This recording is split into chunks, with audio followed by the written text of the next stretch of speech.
네, 앞서 보신 것처럼 조국 법무부 장관의 부인 정경심 동양대 교수가 검찰 조사를 마치고 귀가했습니다. 개천절 공휴일인 오늘 오전 9시 비공개로 출석한 지 약 8시간여 만입니다. 네, 한편 화성 연쇄 살인 사건의 유력 용의자 이춘재가 입을 열면서 사건 규명은 새로운 국면을 맞이했습니다. 김영주 변호사와 함께 살펴봅니다. 어서 오십시오. 네, 어서 오십시오. 안녕하세요. 검찰이 정경심 교수에 대한 조사를 마무리했는데 오전에 출석한 지 약 8시간여 만에 끝이 났습니다. 자정까지 조사가 진행될 것이다. 여러 가지 얘기가 나왔는데 시간으로 봤을 때는 일찍 끝난 건가요? 이게 일반적인 사건과 다르기 때문에 일단 이렇게 일찍 끝났다라고 명확하게 말씀드리기는 조금 어려운 부분은 있고요. 보통은 한 10시부터, 오전 10시부터 시작을 하면 6시, 그 이후로 진행이 되는 경우도 있습니다. 그런데 무엇보다도 야간 조사는 원칙은 아니고 당사자가 동의를 해야만 할 수 있는 부분이 있습니다.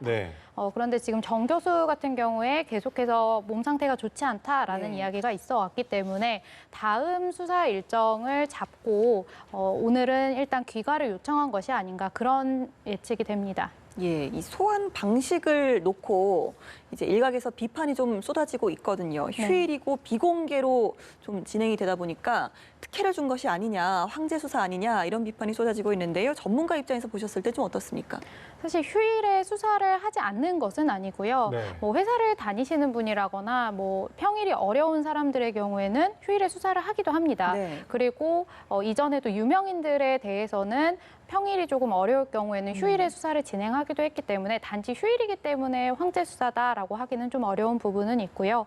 다만 기존에 이야기가 됐던 부분은 공개 소환을 할 방침이다라고 검찰에서 좀 보도가 됐던 부분이 있습니다. 그런데 공개 소환이라고 하면 별것은 아니고요. 수사를 받으러 가면 검찰청 1층에서 자신이 어디에 왔고 어떤 목적으로 왔다라고 이야기를 해요. 그러면 이제 출입증을 받고 이제 거쳐서 올라가게 되는데 정경심 교수의 경우에는 이러한 절차 없이 그냥 지하 주차장으로 들어가서 바로 검찰 조사실로 직행했다 이런 부분인데요. 일반적으로 수사를 받으러 가시는 분들은 모두 이 절차를 거치게 되어 있습니다. 그런데 아무래도 너무나 많은 관심으로 인해서 공개 소환을 하는 데는 좀 어려움이 있었다라는 중론이고요. 그리고 먼저 요청을 했을 가능성도 있습니다. 이분이 계속해서 자신이 건강에 대해서도 이야기를 해왔던 부분이 있고 그래서 좀 요청을 했고 검찰에서도 좀 수사가 강도 높게 진행이 될 예정이어서 이 정도는 좀 편의를 봐준 것이 아닌가라는 생각은 듭니다. 흔히 자주 이럽니까 그러면? 사실 굉장히 예외적인 것은 맞습니다. 그리고 좀 유명인에 대한 수사와 관련해서도 이게 비교가 적절한지는 모르겠습니다만 최순실 정유라 역시 공인이 아니지만 국민적 관심과 의혹이라는 이유로 공개적으로 소환을 했고 포토라인에 섰던 전례가 있었거든요.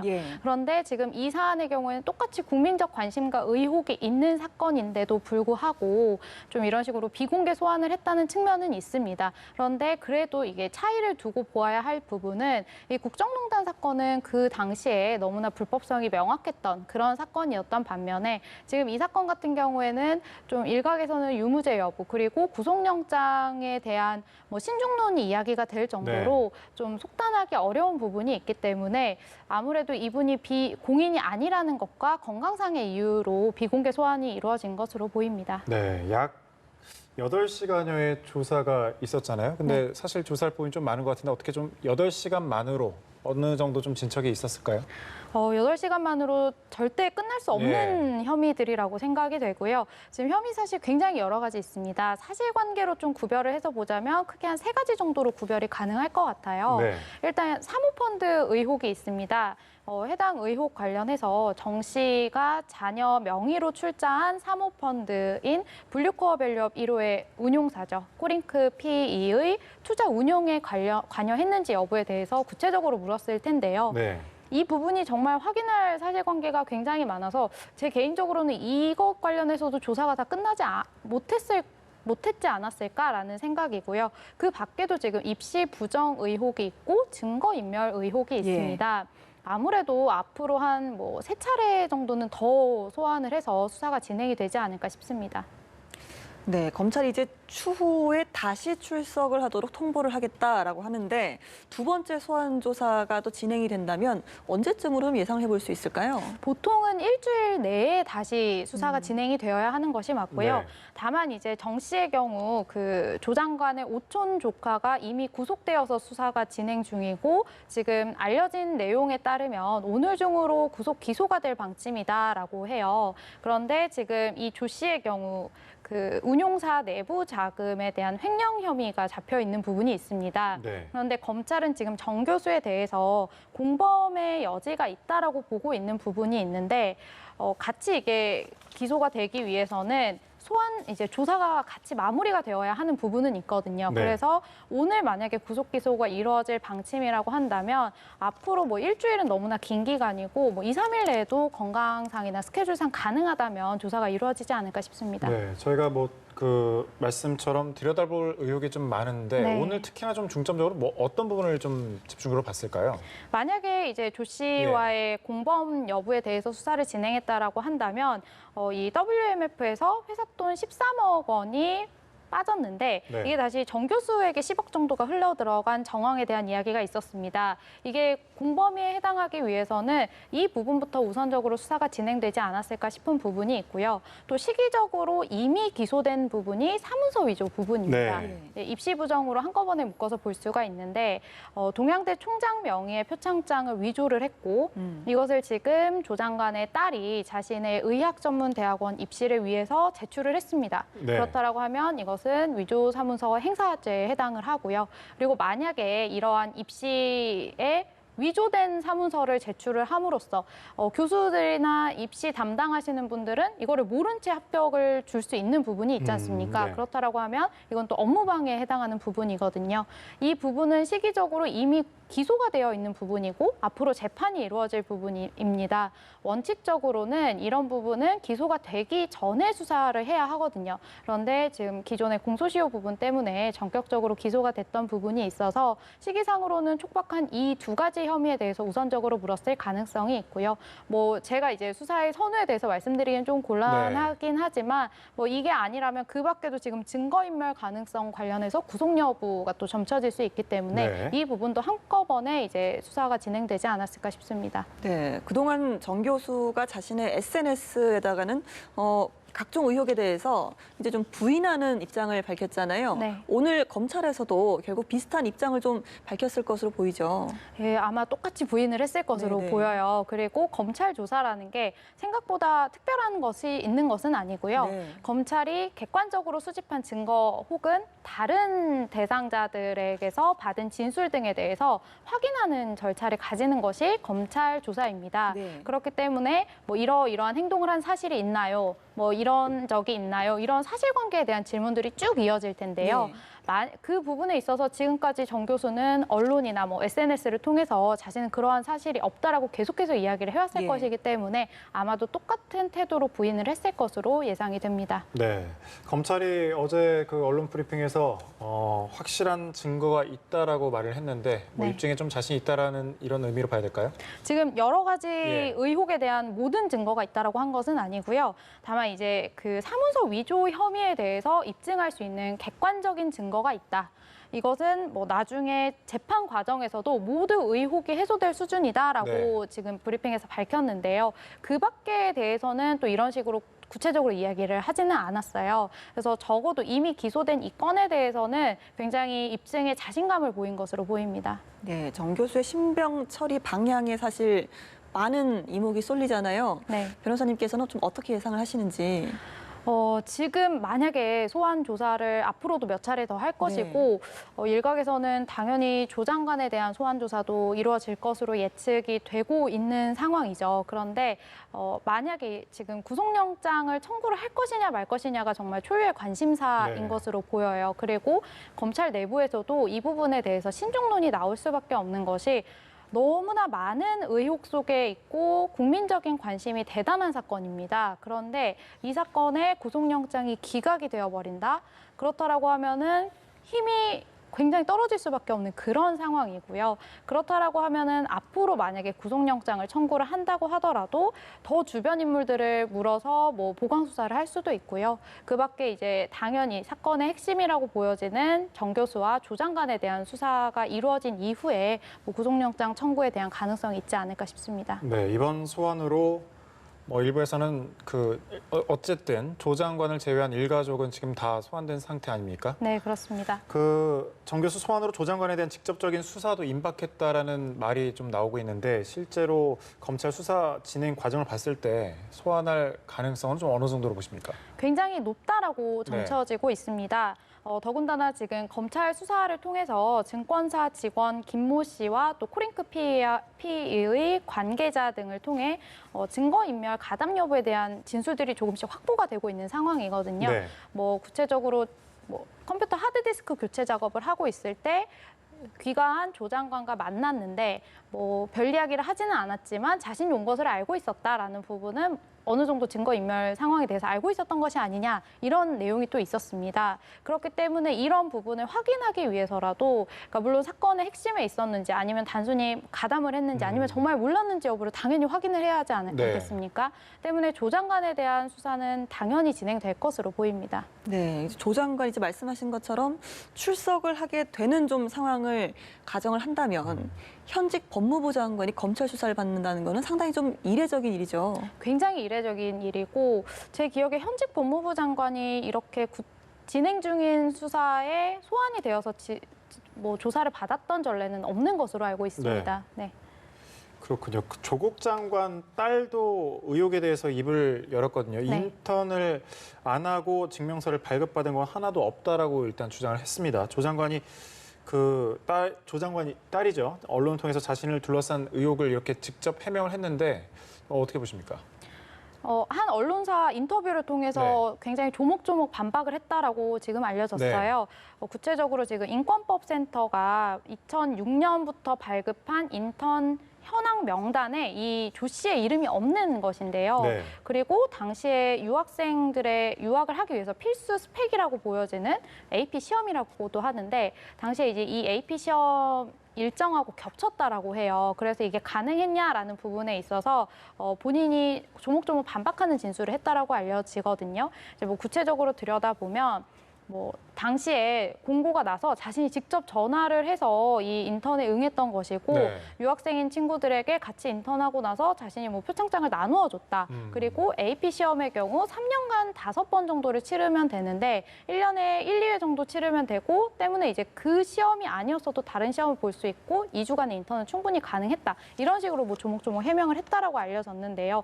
아마도 제 생각에는 이 똑같은 말을 검찰 수사에서 했을 것으로 보여요. 그러니까 검찰 수사에서 말한 내용은 이제 언론에 보도가 되지는 않잖아요. 그러면 계속해서 일각에서는 그 조 씨에 대한 다양한 추측을 할 수가 있고 그래서 그 부분에 대해서 해명을 하고자 자신이 이제 검찰 수사가 끝났기 때문에 이런 내용에 대해서 구체적으로 이야기를 한 것으로 보입니다. 예, 이제 좀 다른 사건을 한번 좀 짚어보도록 하겠습니다. 화성 연쇄 살인 사건의 용의자 이춘재가 경찰에 모두 14건의 살인 또 30여 건의 성범죄를 저질렀다라고 밝혔습니다. 지금까지 좀 부인을 하다가 갑자기 좀 인정을 하는 이유 어떻게 보십니까? 사실 제가 그분의 마음 상태를 구체적으로 추측하기에는 조심스러운 부분은 있습니다만 지금 이 수사가 진행된 이후에 계속해서 이 씨의 경우 독방에 있고 다른 사람과의 교류가 차단됐습니다. 그리고 나서 수사를 하는 당사자들과만 만나고 있는 그런 상황인데요. 그렇다고 하면 이 씨가 사람을 만날 수 있는 기회는 딱 그 기회밖에 없습니다. 당연히 이게 범죄 수사 프로파일러들의 과정이라고 보여지는데 일단 차단을 하고 본인들과의 라포를 형성을 하겠죠. 라포를 형성을 해서 자신이 이 이야기를 들어줄 대상이다라고 끊임없이 설득을 했을 것으로 보이고요. 그 과정 중에 어느 정도 마음의 움직임이 있어서 자백을 하지 않았을까라는 부분은 있습니다. 물론 이게 라포 형성만으로 무조건 된다라는 부분은 아니고요. 지금까지 밝혀진 5차, 7차, 9차 DNA와 더불어서 추가적으로 이게 진행이 되면서 4차 DNA 일치 여부도 확인이 됐습니다. 그렇게 되면 수사가 이런 식으로 진행이 되고 있고, 그리고 뭐 목격자 진술은 이렇게 확보가 되었고, 뭐 당신이 그런 것이 아니냐, 뭐 이야기를 해봐라, 이렇게 계속된 설득이 이어졌을 것으로 보이고요. 그 과정 중에 이제 인정을 하면서 추가적으로 지금 오히려 예상한 것보다 더 많은 범죄 사실이 네네. 밝혀져서 오히려 국민들에게 충격을 더욱 주고 있는 예. 그런 상황인데요. 제 생각에는 드러나지 않은 범행까지 자신이 했다라고 주장을 하는 부분은 물론 이게 사실일 수도 있고 아닐 수도 있습니다. 이것을 앞으로 그런데 입증을 누가 할까요? 이건 앞으로 이제 수사기관이 해야 할 수밖에 없는 그런 상황이거든요. 그렇다면 이게 지금까지 총 화성 연쇄살인 사건 수사만 하다가 한 30여 건 정도가 더 늘어난 형국이 됐습니다. 그렇다면 이 수사가 계속 진행이 되고 진행될 때마다 이 씨를 다시 찾아가서 이게 맞는지 여부를 확인할 수밖에 없겠죠. 그렇게 되면 당연히 이 씨와 이런 수사기관과의 만나야 하는 횟수가 길어질 수밖에 없는 그런 상황이 됩니다. 뭐 이 씨는 아무래도 이런 부분 때문에 이런 식으로 아직까지 밝혀지지 않은 범행까지도 전부 이야기를 한 것이 아닐까라는 생각은 듭니다. 이렇게 얘기를 한 거 자체가 프로파일러들의 어느 정도 이제 그런 개입에 의한 성과라고 봐도 되는 건가요, 그럼?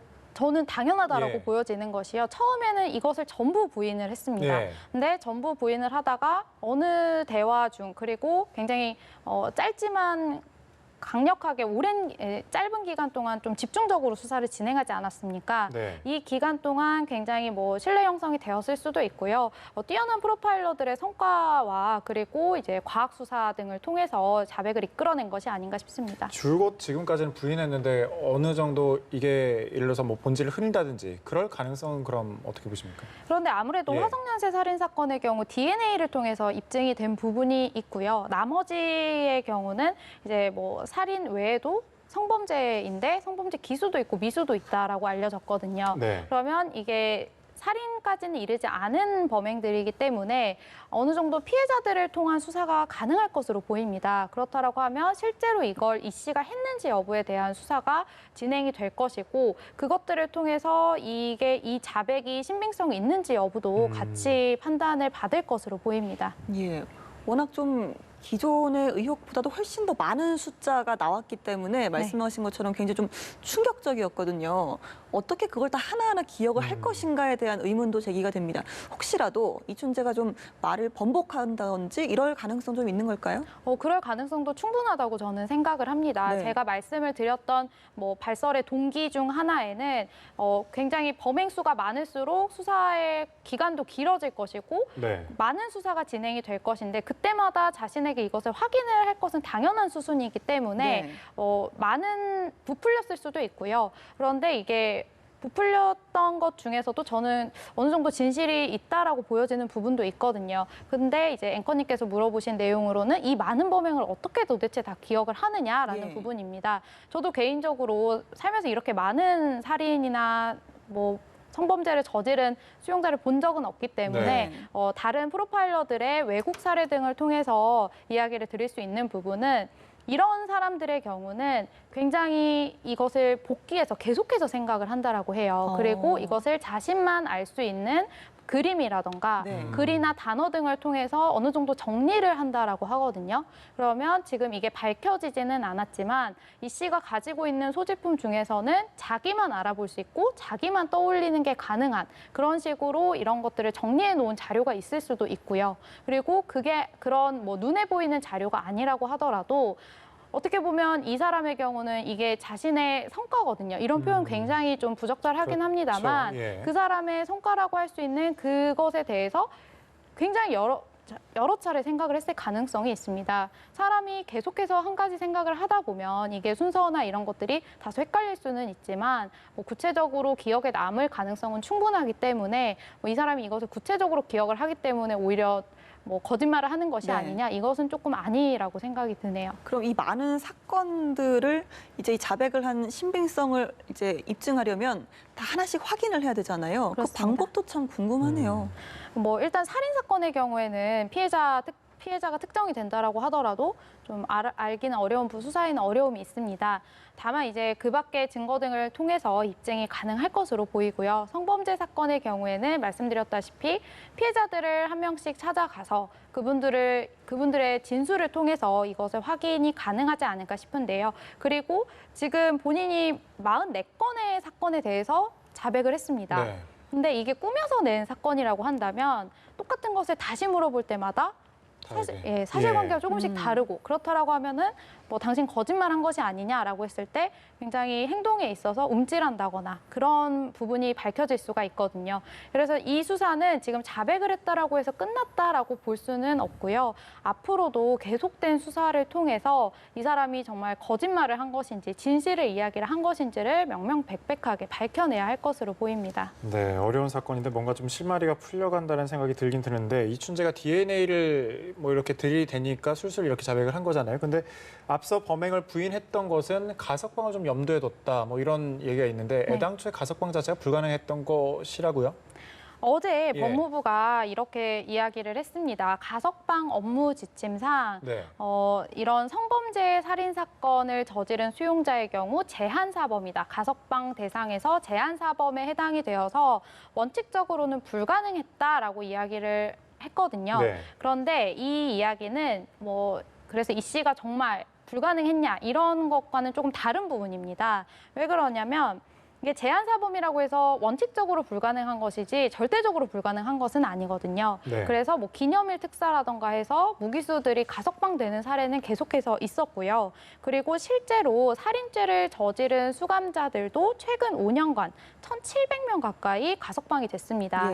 이 살인죄의 경우에도 똑같이 제한사범 안에 포함이 되어 있는 범죄 중 하나이거든요.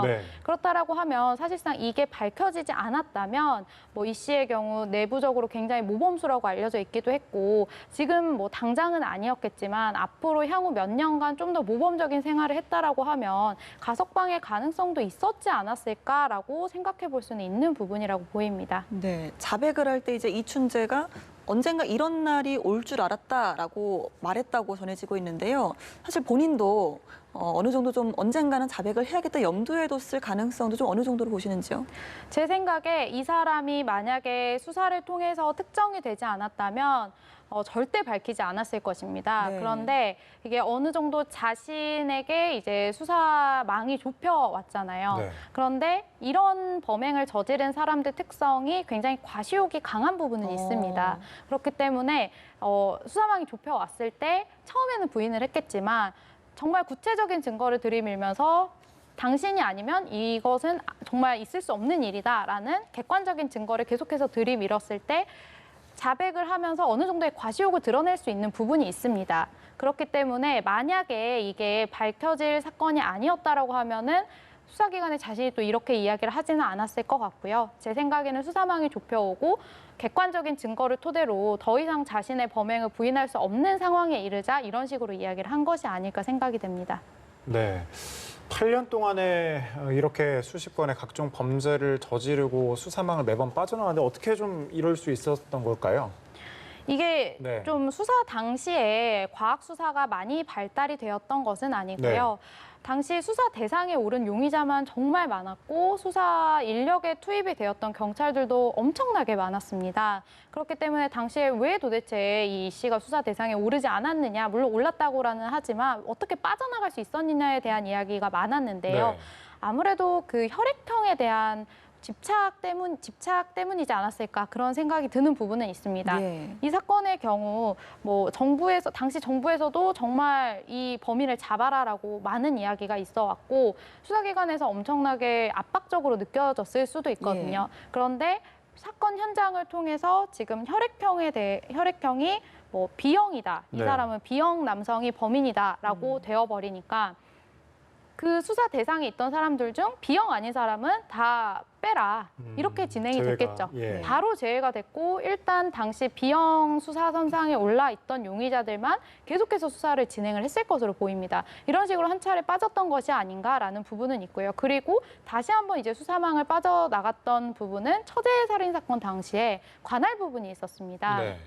이 처제살인 사건은 청주에서 있었던 사건이고 화성연쇄 살인 사건은 화성에서 있었던 사건이었는데요. 이제 청주 살인 사건 당시에 화성경찰서의 수사관이 뭐 같이 이렇게 한번 조사를 하고 싶다. 화성으로 이춘재를 데려와 달라라고 이야기를 했는데 당시에는 이제 그 사건 자체도 굉장히 큰 사건이었기 때문에 이 사람을 마냥 데려갈 수도 없는 부분이었고 당시에는 좀 공조가 어려웠던 분위기였다고 하거든요.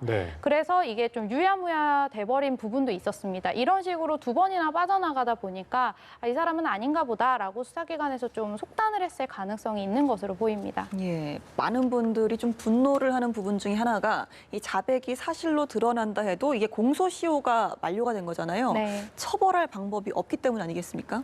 그렇습니다. 그래서 제가 또 알기로는 국회에서 이 처벌을 위한 특별법에 대한 이야기도 논의가 되고 있는 것으로 보이는데요. 뭐 과거에 5.18 특별법 등을 통해서 이제 성공한 내란에 대해서는 공소시효가 정지가 되어서 이거를 처벌을 해야 된다라는 식으로 특별법이 제정이 되기도 했습니다. 그런데 이걸 똑같이 보기에는 좀 어려운 부분은 있습니다. 이게 성공한 내란은 아니기 때문에 이런 식으로 특별법을 만들어서 한 개인에 대한 공소시효 부분을 바꿔버리면 다른 수사나 다른 사건에 있어서도 이런 식으로 원칙이 흔들리는 부분이 생길 수는 있습니다. 그래서 이걸 국회에서 함부로 제정할 수도 없는 부분이고 만약에 국회에서 제정을 해서 이 사람을 뭐 형사재판에 올린다고 하더라도 관련해서 당연히 지금 헌법소원 이야기가 나올 수밖에 없는 상황이고요. 그래서 사실상 형사상 처벌은 조금 어려울 것으로 예측이 되고 있습니다. 네, 그럼 경찰에서도 좀 신병 처리 때문에 굉장히 좀 골치를 앓고 있지 않을까라는 생각이 드네요. 뭐 이런 중범죄를 저지른 사람, 물론 이 사람의 경우에는 유죄 판결을 받을 수 없는 범죄입니다. 그럼에도 불구하고 지금 이렇게 기정사실화되어서 사실상 유죄라고 볼 수 있는 부분이라면 앞으로 이 사람에 대해서 좀 환경이 좋은 곳으로 보내기는 어려운 부분은 있고요. 그리고 이제 무기수이기 때문에 앞으로 생이 마감하는 순간까지는 이제 교도소에서 있어야 할 것으로 보이는데 다소 좀 상황이 안 좋은 좋지 않은 환경의 교도소로 보내는 식으로 진행이 될 것으로 보입니다. 네, 중요한 이슈를 함께 짚어봤습니다. 김영주 변호사와 함께했습니다. 고맙습니다.